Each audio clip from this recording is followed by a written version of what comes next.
चेहरा है वो एक बार फिर से विधानसभा सत्र के दौरान देखने को मिला है।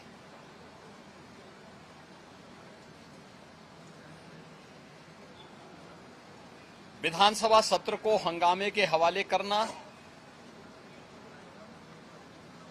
प्रदेश के युवाओं, किसानों, महिलाओं और गरीबों के साथ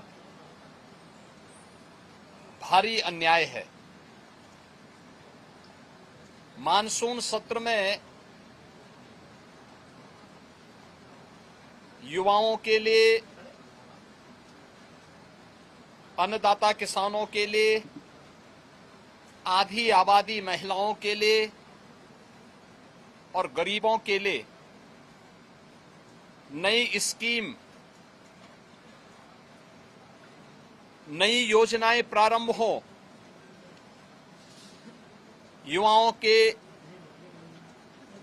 एम्प्लॉयमेंट के लिए, उनकी स्किलिंग के लिए,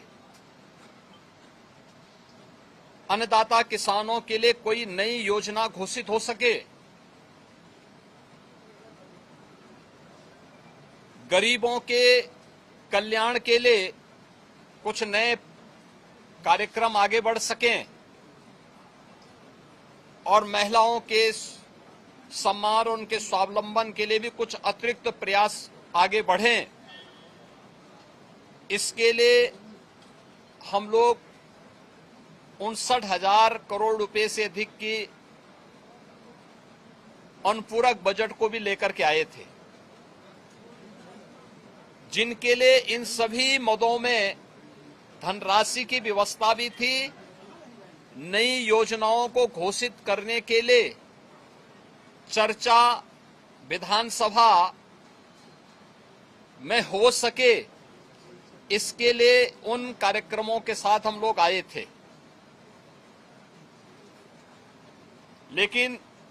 समाजवादी पार्टी के नकारात्मक रवैये के कारण युवाओं के मुद्दे पर, अन्नदाता किसानों के मुद्दे पर, महिलाओं के स्वावलंबन के मुद्दे पर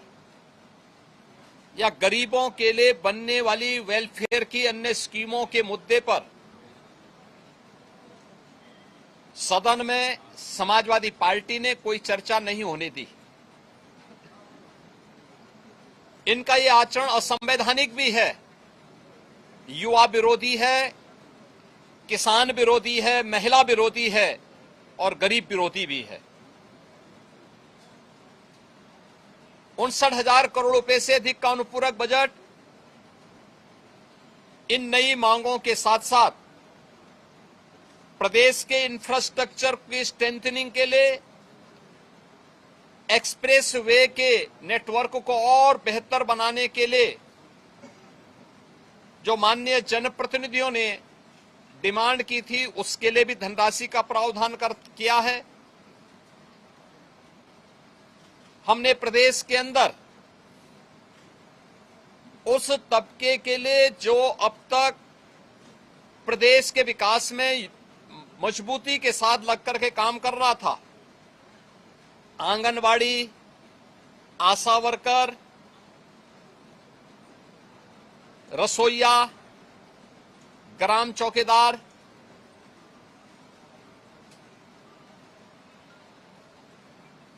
आपके कोटेदार, इन सब के साथ साथ उस हरेक तबके को छूने का प्रयास किया था जिनके मानदेय बढ़ने हैं। निराश्रित महिला पेंशन, वृद्धावस्था पेंशन, दिव्यांगजन पेंशन में भी वृद्धि हो, चर्चा हो, जो लोग अब तक इन योजनाओं से जुड़ नहीं पाए थे उन लोगों को जोड़ने का प्रावधान हो, इन सब पे सदन में चर्चा हो। लेकिन समाजवादी पार्टी का नकारात्मक रवैया सदन में और माननीय सदस्यों के द्वारा उठाए जाने वाले इन महत्वपूर्ण मांगों को मजबूती के साथ आगे बढ़ा सके, इसमें रुकावट बनी, लेकिन उस सब के बावजूद विधानसभा ने सप्लीमेंट्री डिमांड को पारित किया है और पारित करने के साथ ही बहुत शीघ्र इन सभी तबके के लिए, मैंने जो कल भी कहा था कि उत्तर प्रदेश सरकार ने आउटसोर्सिंग कमीशन का गठन कर दिया है। एक न्यूनतम मानदेय हर एक आउटसोर्सिंग कर्मी को प्राप्त मानदेय बढ़ने हैं। निराश्रित महिला पेंशन, वृद्धावस्था पेंशन, दिव्यांगजन पेंशन में भी वृद्धि हो, चर्चा हो। जो लोग अब तक इन योजनाओं से जुड़ नहीं पाए थे, उन लोगों को जोड़ने का प्रावधान हो। इन सब पे सदन में चर्चा हो। लेकिन समाजवादी पार्टी का नकारात्मक रवैया सदन में और माननीय सदस्यों के द्वारा उठाए जाने वाले इन महत्वपूर्ण मांगों को मजबूती के साथ आगे बढ़ा सके, इसमें रुकावट बनी। लेकिन उस सब के बावजूद विधानसभा ने सप्लीमेंट्री डिमांड को पारित किया है और पारित करने के साथ ही बहुत शीघ्र इन सभी तबके के लिए, मैंने जो कल भी कहा था कि उत्तर प्रदेश सरकार ने आउटसोर्सिंग कमीशन का गठन कर दिया है। एक न्यूनतम मानदेय हर एक आउटसोर्सिंग कर्मी को प्राप्त हो और उसको हर प्रकार की सामाजिक सुरक्षा की गारंटी भी प्राप्त हो, उसको हम अगले बहुत शीघ्र उसको आगे बढ़ाने जा रहे हैं। उसके लिए धनराशि की व्यवस्था हमने बजट में कर दी है। आंगनवाड़ी, आशा वर्कर, रसोईया, ग्राम चौकीदार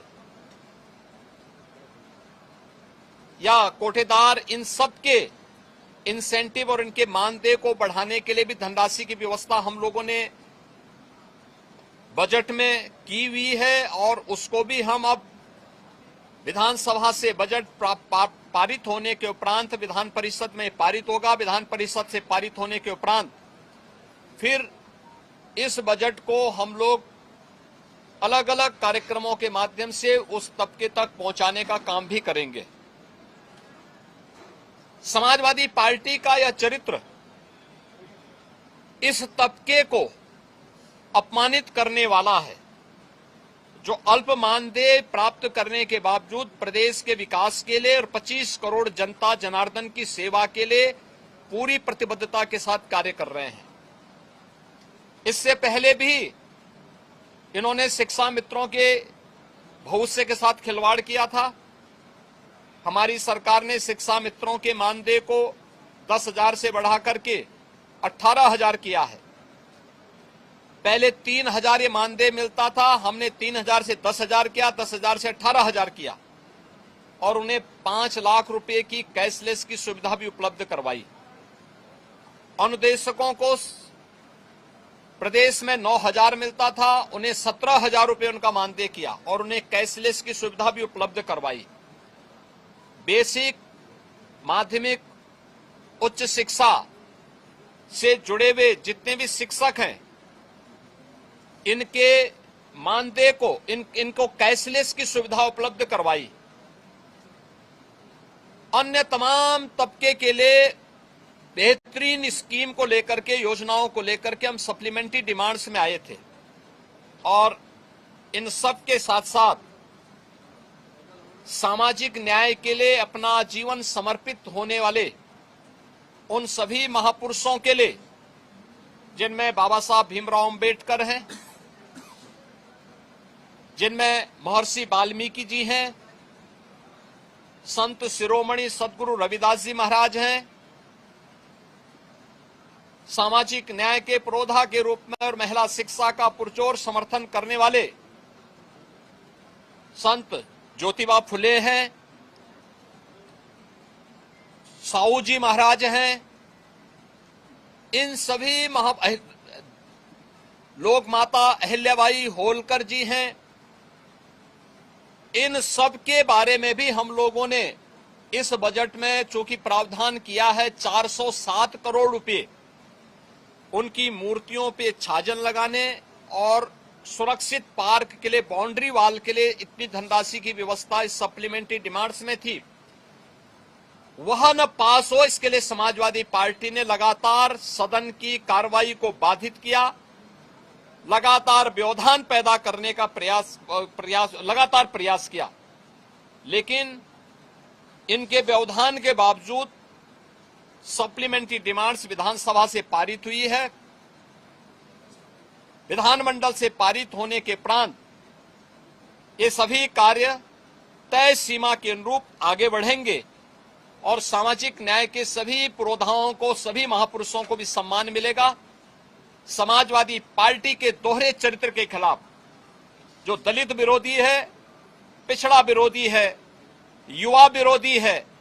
किसान विरोधी है, महिला विरोधी है, गरीब विरोधी है, इन सब चेहरे का उजागर आज उत्तर प्रदेश सदन ने किया है कि इन लोगों का चेहरा और लोकतांत्रिक और संवैधानिक और इस पूरे तबके के साथ अन्याय करने वाला रहा है, अनर्थ करने वाला रहा है। समाजवादी पार्टी के इस अलोकतांत्रिक और संवैधानिक व्यवहार को, जो शर्मनाक व्यवहार लगातार सदन में देखा गया है, हम इसकी निंदा करते हैं और प्रदेशवासियों को इस बात के लिए आश्वस्त करते हैं कि डबल इंजन की एनडीए सरकार ने पिछले